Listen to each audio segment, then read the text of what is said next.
La purge de ces radiateurs est-elle indispensable? Pour que les radiateurs fonctionnent correctement, il est conseillé de réaliser une purge de tous les radiateurs de la maison au moins une fois par an, souvent après l'hiver. Mais ce n'est pas une nécessité absolue. La purge permet toutefois d'optimiser la performance des radiateurs, comme de les faire durer plus longtemps. Entretenir correctement ces radiateurs assure également des économies d'énergie significatives. De plus, en purgeant vos radiateurs, vous éliminez les risques de fuite qui peuvent survenir d'un radiateur non purgé mais aussi les nuisances sonores relatives aux radiateurs, gargouillis, sifflements, bruits brefs et aléatoires d'eau frémissante. Les avis des techniciens intervenant sur les chaudières sont néanmoins clairs, tant que les radiateurs ne font pas de bruit, il est pas nécessaire de les purger. Pourquoi purger ces radiateurs? La purge permet d'optimiser la performance des radiateurs, et d'augmenter la durée de vie de chaque appareil. Un entretien correct de son matériel de chauffe se répercute sur des économies d'énergie significatives. Par ailleurs, en purgeant vos radiateurs, vous éliminez les risques de fuite d'eau,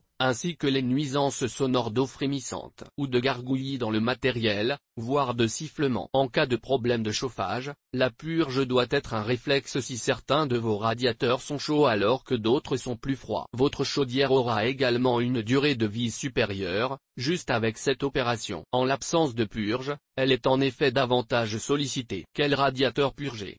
La purge concerne généralement les systèmes de chauffage à circuit d'eau fonctionnant au fioul, au gaz, etc., et dont le système de chauffage fonctionne en circuit fermé. La purge est effectuée sur les radiateurs reliés à la chaudière et grâce auxquels la chaleur est diffusée dans la maison via des tuyaux de chauffage où circule l'eau. Il existe plusieurs types de radiateurs à eau, en fonte, en acier ou encore en aluminium qu'il peut être nécessaire de purger lorsque l'hiver est terminé. Quand purger ces radiateurs? La purge s'effectue en dehors des périodes de chauffe. Mais il peut être nécessaire de purger un radiateur, même durant l'hiver, il suffit que votre système de chauffage vous semble moins efficace, ou que des bruits apparaissent. Ils sont provoqués par l'air qui circule dans le radiateur moins. Vous avez le choix de les purger après l'hiver ou après l'été, juste avant d'entrer dans la période de chauffe, mais ce n'est pas une action systématique, sauf si votre motivation est de faire durer votre système plus longtemps. Sinon, une purge n'est pas nécessaire chaque année tant que vos radiateurs chauffent correctement et qu'il n'y a pas de bruit. Si, en posant vos mains sur un radiateur, une moitié est chaude et l'autre est froide alors que la chaudière fonctionne, ou si l'un des radiateurs fuit, il ne faut évidemment pas attendre la fin de l'hiver. Dans quel ordre les purger et comment? Il est préférable de commencer par le radiateur le plus proche de la chaudière et finir par le plus éloigné, dans la mesure où vous pouvez déterminer le sens du circuit. Il est parfois nécessaire d'utiliser une clé à molette ou une clé de purge, mais si vous avez l'habitude de réaliser cette opération, la molette est manipulable à la main sans difficulté. Munissez-vous d'un petit récipient à bord large pour recueillir l'eau. Un plombier chauffagiste vous expliquerait qu'un verre d'eau est largement suffisant. Mais à l'ouverture de la molette de purge, il peut arriver que l'eau gicle à côté du verre, d'où la sécurité que représentent des bords larges. Si vous avez des gants de protection, les vêtir permet d'éviter de vous brûler au contact de l'eau très chaude susceptible de gicler. Quand vous ouvrez la molette, éteignez la chaudière ou mettez-la en position été. Desserrez la vis de purge qui se situe toujours en haut du radiateur, à l'opposé de l'arrivée d'eau. De l'air sort, ainsi que de l'eau. Il faut laisser couler quelques secondes, puis resserrer la vis et rétablir la pression du circuit de chauffage. La couleur de l'eau, même si elle reste turbide, ne doit pas être marron.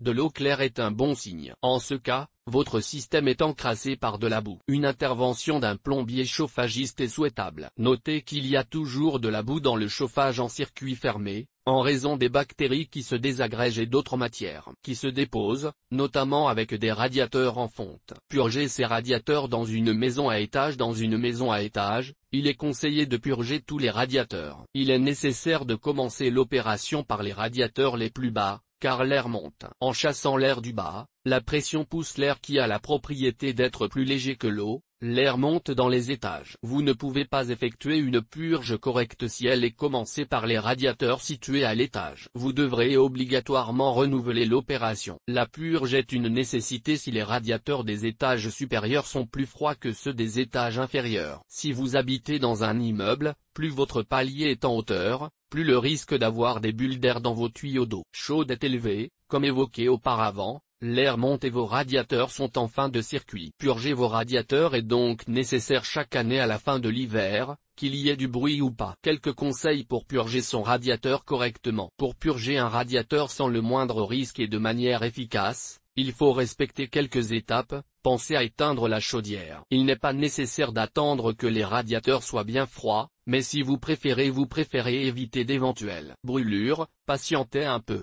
Quand vous tournez la vis de purge, un sifflement doit se faire entendre et il faut refermer correctement. La vis de purge des colos s'écoule de façon continue, car au moment de la remise en route du système, des fuites d'eau peuvent se manifester. Il est conseillé de rallumer la chaudière et d'en vérifier l'absence en vérifiant tous les radiateurs. La vis de purge se revisse sans forcer. Passez un chiffon sec et propre autour de la molette. Un autre avantage de la purge.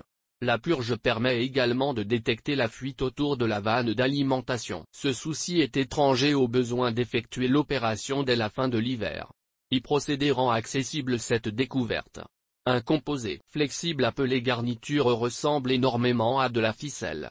Il est habituellement enfermé dans un gros écrou autour de la tige de soupape. L'humidité que vous détecteriez sur ou près de l'écrou de presse-étoupe est le signe probable d'un écrou desserré, ou d'un emballage intérieur détérioré. Pour pallier cette situation, essayez d'abord de serrer l'écrou de presse-étoupe à l'aide d'une clé. Attention, serrer l'écrou trop souvent rend la tige de la valve difficile à tourner. Si le serrage de l'écrou ne fonctionne pas, remplacez l'emballage. L'emballage est disponible dans les quincailleries. Pour le remplacer, fermez complètement la vanne d'alimentation, puis desserrez l'écrou de presse-étoupe. Enveloppez plus d'emballage autour de la tige de la vanne, puis serrez l'écrou par-dessus. Pensez bien à rouvrir la soupape d'alimentation. À noter qu'un léger suintement durant une courte période est possible. Mais au plus tard 2 heures de temps après la remise en service, tout doit être revenu à la normale. Après la purge de vos radiateurs. Après la purge, vous devez rétablir la pression à l'intérieur du circuit de chauffage. Tout d'abord, vérifiez la mesure de cette pression. Si elle est normale, il n'y a rien à faire. À l'inverse,